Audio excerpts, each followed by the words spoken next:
Wait! Hold up! With only the tiniest fraction of guilt, I pretend not to hear Sylvie call my name as I disappear into the crowd at Holt Coulson's party. I love Sylvie. I really do.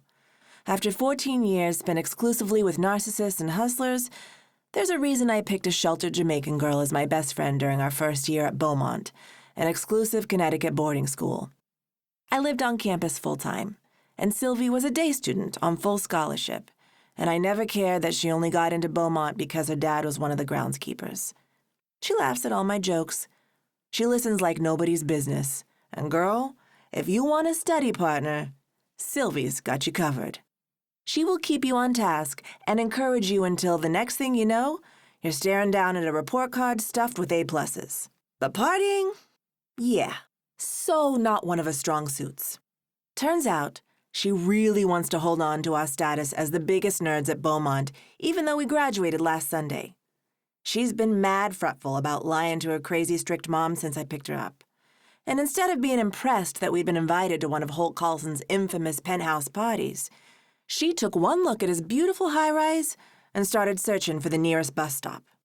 "I'm not tall and beautiful like you," Sylvie said, her lovely Jamaican accent lilting across the otherwise quiet New Haven street as she tugged on the skirt of the dress I loaned her. It's heavily sequined and sparklies. 80s vintage courtesy of a shopping trip through my dead mom's closet. And unlike my mini dress, it's also nearly knee-length. But Sylvie was acting like I loaned her a skimpy bikini. "I really do not think I belong at this skyscraper party. Can we just get cheeseburgers or something?"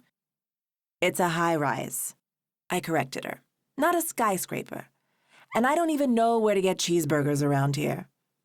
And I'm not sure she even heard me. She just kept saucer-eyeing the admittedly tall-for-Connecticut building and hugging herself. Sigh. Ever have one of those friends who's like the whole package but doesn't know it? Sylvie is my total opposite.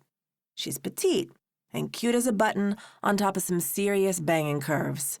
Plus, she's nice as hell, trustworthy, easy to talk to, and has a normal name. Qualities I don't take for granted after a lifetime as Princess Jones, daughter of hip-hop mogul Majesty Jones. But tonight, I started to feel some kind of done with her. I ended up taking her by the arm and physically dragging her into Holt Coulson's building.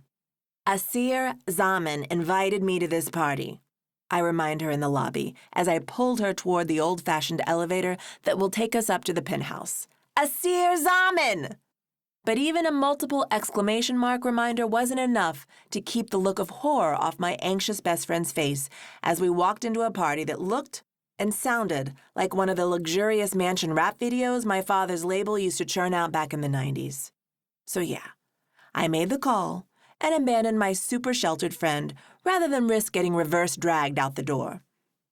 Maybe if it were anyone but Asir Zaman, I'd let Sylvie take me by the arm and lead me to the relative safety of cheeseburgers. I mean, I can go to a million parties like this back in Jersey. Hell, Dad is no doubt throwing a bigger and better version right now at our mansion in Alpine. But I've had a crush on Asir since my first year at Beaumont. He is everything I ever wanted but never had in a boyfriend. Smart? Dude, he was in all the advanced classes with Sylvie and me. Athletic? Yup. He was the star of the lacrosse team, and trust, you can't get any less hip-hop than lacrosse. Plus, he's confident without having to put on 1,000 chains and smoke 100 joints just to get through the day. And did I mention he's fine as hell? A few of the bigger assholes at school might have called him Terror Fun Baby behind his back. But truth is, he's one of the most clean-cut, preppy kids I knew at Beaumont. Yeah. His skin is on the swarthy side, but I haven't ever seen him with so much as a 5 o'clock shadow. And his school uniform never seemed to wrinkle, even at the end of a long day. Honestly, Asir is so far out of my league, I have no idea how to be myself when it comes to him. Hell, I could barely say hi or nice game when we passed each other in the halls at school.